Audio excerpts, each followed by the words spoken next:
નમસ્તે મિત્રો, જય માતાજી, બાપા સીતારામ, જય શ્રી કૃષ્ણ। તો આપણે મશીનમાં પાપડી બનાવી છે। 500 ગ્રામ લોટ બાંધીને કેટલી પાપડી બને, મશીનમાં પાપડી કેવી રીતે બનાવી, વધારે પ્રોડક્શનમાં બનાવી હોય તો તમે આવી રીતે આ વિડીયો જોઈને બનાવી શકશો। નમસ્તે મિત્રો, જય માતાજી, બાપા સીતારામ, જય શ્રી કૃષ્ણ। આપણે હંસામાં પાપડી ગાંઠિયા કેવી રીતે બનાવે એના આપણે 500 ગ્રામ લોટ બાંધીને પાપડી ગાંઠિયા બનાવીએ છીએ। લોટ બાંધવામાં શું શું મટીરીયલ જોઈએ આપણે આગળ કાંટામાં બધું જોખીને બતાવીએ, એટલે તમારે આવી રીતે ઘરે 500 ગ્રામ લોટ બાંધવો હોય, એનાથી વધારે બાંધવો હોય તો તમે બાંધી શકો। અને આપણે આ પાપડીનો જે જારો આવે એનાથી આપણે વિડીયો એક બનાવેલો છે, અને આ ઘરે તમે આવો નાનો જારો આવે એનાથી બનાવી શકો। આ 160 રૂપિયાનો મેં લીધો હતો। આ મોટો જારો છે આપણે દુકાનમાં હાલે એ 450 રૂપિયાનો લીધો હતો, અને આ નાનો જારો ઘર માટે 160 રૂપિયાનો। અને આ હંસો મશીન છે એ હાથે હાલે છે, આનાથી 10-15 જાતના તમે નમકીન બનાવી શકો। અને હવે ઇલેક્ટ્રિક મશીન આવી ગયા વધારે માટે 1200-1500 રૂપિયામાં મળી જાય। અને આની જારી લો આવી તો 130 રૂપિયાની આવી જારી આવે, બધી જાતની જારી આવે। આપણે ઘણી જારી છે, ઘણા વિડીયા બનાવ્યા છે અને બનાવવાનું છું। આપણે આમાં કેવી રીતે ફિટ કરીએ જોઈ લઈએ। આ 2 ઇંચનો ગેપ રાખવાનો, આવી રીતે ઉપર લઈ લઈએ।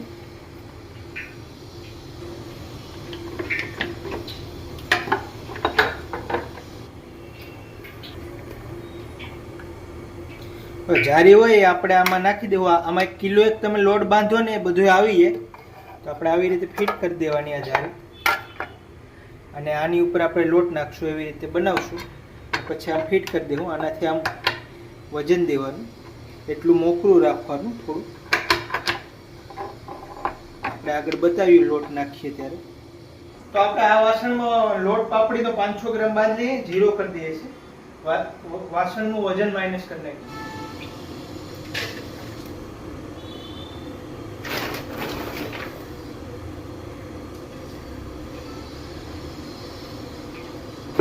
પાંચસો ગ્રામ આપણે બેસન લીધું છે, 0 કરી દઈએ। નમક નાખીએ છીએ 12 ગ્રામ જેવું નમક નાખીએ, કિલે 25 ગ્રામ નાખવાનું। અને 500 ગ્રામ લોટ છે તો 12-13 ગ્રામ જેવું નમક નાખી દઈએ। આ હિંગ છે, કિલે 10 ગ્રામ નાખવાની, 500 ગ્રામ છે તો આપણે 5-6 ગ્રામ જેવી નાખી દઈએ।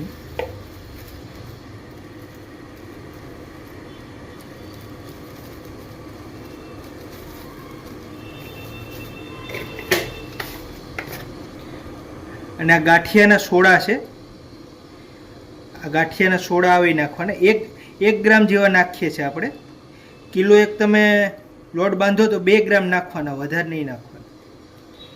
પાપડી થોડી કડક હોય છે એટલે ગાંઠિયાના સોડા ઓછા થાય તો પાપડીનો સ્વાદ મસ્ત આવે।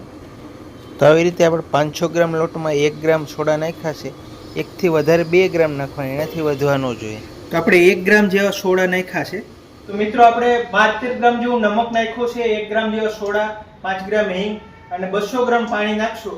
આ બધું નાખી અને 30 ગ્રામ જેવું મૂળનું તેલ નાખશું, 30 ગ્રામ। તો 30 ગ્રામ આપણે તેલ મૂળનું નાખી દઈએ।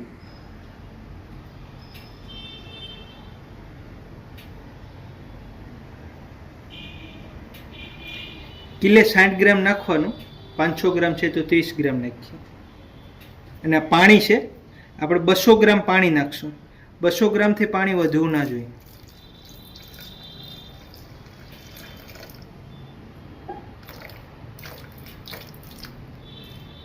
200 ગ્રામ પાણી નાખ્યું છે, હવે આપણે લોટ બાંધી લઈએ। આવી રીતે ગોળ ગોળ તમે હાથ ફેરવશો એટલે કમ્પ્લીટ લોટ બંધાઈ જાય।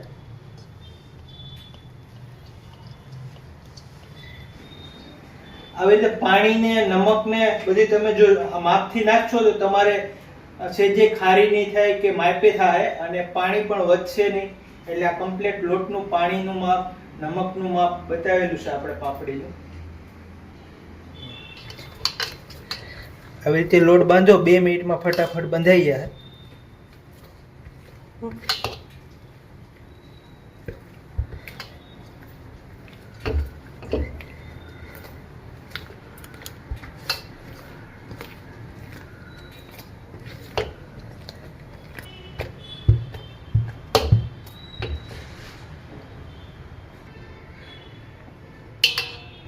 હવે આપણે લોટને ભેગો કરી લઈએ.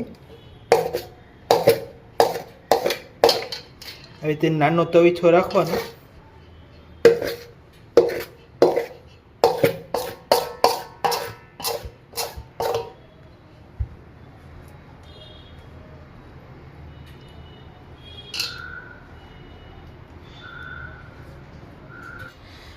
તો આવી રીતે આપણે લોટ ભેગો કરી લીધો. હાથમાંથી થોડું ઉછળી નાખો સોટોથી. થોડું તેલ લઈ લેવાનું, ઉપર લગાડી દેવાનું, એટલે પાછો હાથમાં કાથરોટમાં સોટે નહીં.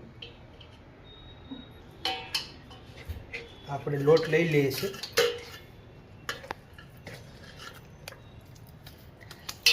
આ રીતે લોટ કરી નાખવાનો અને આપણા મશીનમાં ભરી દઈએ સંસામાં. આમાં આપણે 1 કિલો લોટ માઈ જાય. 500 ગ્રામ છે એટલે અડધો આવશે. આ બધે ઉછળીને લઈ લઈએ છીએ. પછી આપણે આની કેટલી પાપડી બને એનું વજન બતાવી દેવું.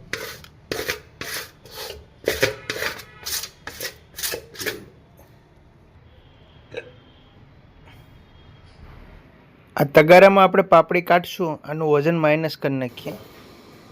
272 ગ્રામની આ વાસણ છે એનું વજન એટલે આપણે કેટલી પાપડી બની આપણે ફૂલ અંદાજ આવે 500 ગ્રામ લોટમાંથી. ધારાને હવે આવી રીતે આપણે પેક કરી દઈએ છીએ અને આપણે ઉપરથી આવી રીતે વજન આપવાનું.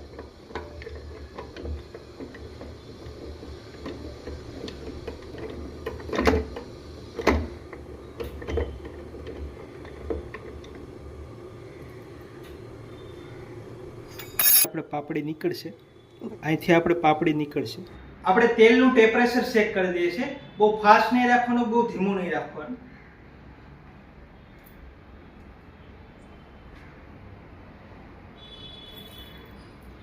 અત્યારે તેલ માપે છે અને આપણે જારાથી આમ થોડું તેલ હલાવી નાખવાનું. તમે જો તેલ ઘુમેડવામાં કારીગર હોય, તમને ફાવતું હોય તો જ ઘુમેડવાનું, બાકી ચાલશે ન ઘુમેડો તો. બાકી હું તેલ નીચે પડી જાય, છાંટા ઉડે. આપણે પાપડી પૂરવાના થાય એટલે આવી રીતે ગોળ ફેરવી નાખવાનું.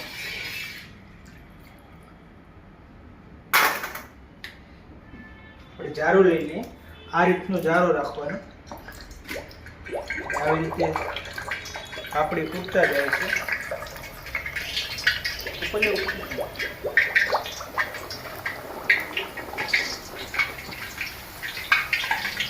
તો જો મિત્રો, મશીનમાં પણ એકદમ છૂટી પાપડી બની છે. જેટલી કડાઈમાં માય એટલી જ પૂરવાની, વધારે નહીં પૂરવાની. વધારે પૂરશો તો સોટી જાય પાછી એકાબીજાને. આનાથી સરસ પાપડી બને છે.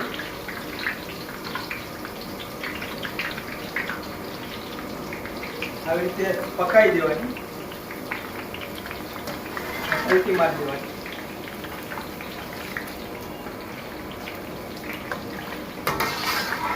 અને બહુ વાર નહીં લાગે, કાઢી લે છે. 2-2.5 મિનિટમાં પાપડી પાકી જાય. વધારે પાપડી નહીં રહેવા દેની, બાકી તેલ પીવા મળશે. એટલે એમ લાગે પાકી ગઈ છે એટલે કાઢી લેવાની 2 મિનિટમાં.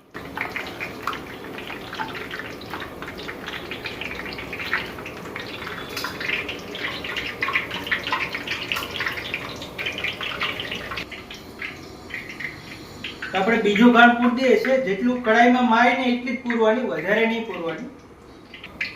પૂરી દઈએ છે.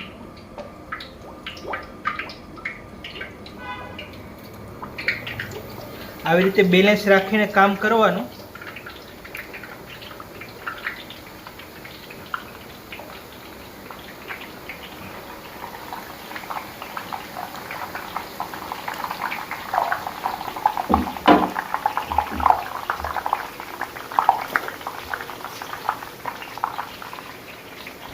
બીજી વારમાં આપણે જે 500 ગ્રામ લોટ બાંધ્યો હતો એ બધી ખતમ થઈ ગયો છે અને બધી પાપડી બની ગઈ છે. આ ઘાણ પાકી જાય એટલે કાઢીને આપણે જોઈએ પાપડીનું વજન ટોટલ કેટલું શું છે.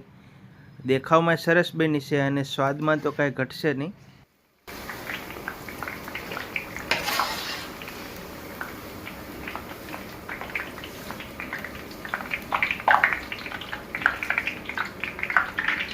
છાડી દેવાનું, લઈ લે છે.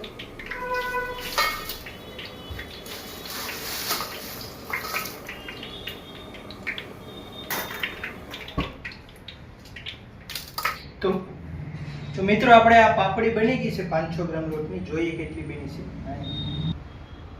જો આનું વજન માઇનસ છે 272 ગ્રામ.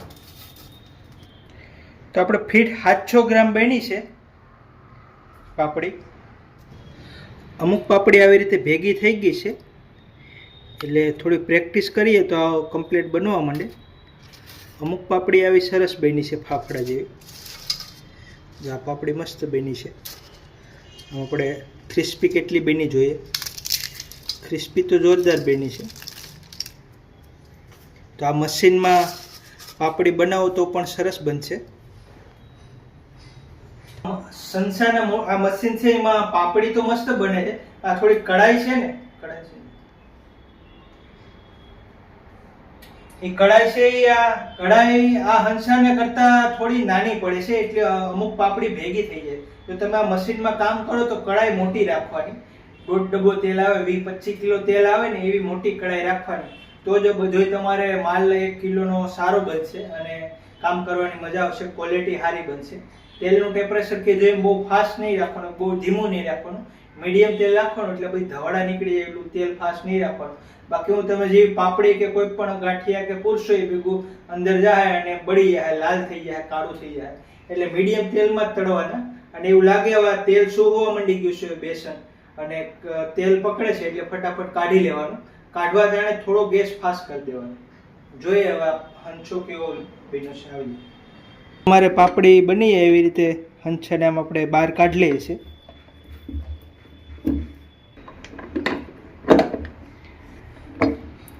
આવી રીતે જે આપણે 500 ગ્રામ લોટ પૂરો તો એ બધું પતી ગયો છે. તો આવી રીતે તમે પાપડી બનાવી શકો, સારી બને છે. વધારે બેસન હોય તો બીજી વાર પૂરી નહીં તમે બનાવી શકો. શરૂઆતમાં નવું મશીન હોય તો ઉતાવળ નહીં કરવાની. તો મિત્રો આવી રીતે તમે આ સંસારમાં પાપડી પણ આવી રીતે કેવી બને આપણે બનાવી હતી, સેમ્પલ બનાવ્યું છે. પાપડી સરસ બને છે. ટેસ્ટમાં પણ કાંઈ ઘટતું નથી, કારણ કે આપણે જે નમક ને પાણી ને બધું જોખી નાખ્યું એટલે કોઈ જોવા પૂરતી નહીં. ખાવામાં તો સ્વાદ સરસ છે. તમારે જો આવો બિઝનેસ કરવો હોય ફરસાણની દુકાનમાં તો આવી રીતે મશીનમાંથી તમે પાપડી એડ કરી શકો, 8-10 કિલો બનાવી શકો અને સેલિંગ કરી શકો. અને ઘરે બનાવી તો એ આરામથી બને. તમારે નાસ્તામાં મહિનો 20 દિવસ આને કાંઈ થાય નહીં. અને પાપડીનો વિડીયો સારો લાગે તો વિડીયોને લાઈક કરી દેજો, શેર કરી દેજો. ચેનલમાં ન હોય તો સબસ્ક્રાઈબ કરી દેજો. મળીશું અગલા વિડીયોમાં. જય માતાજી, બાપા સીતારામ, જય શ્રી કૃષ્ણ.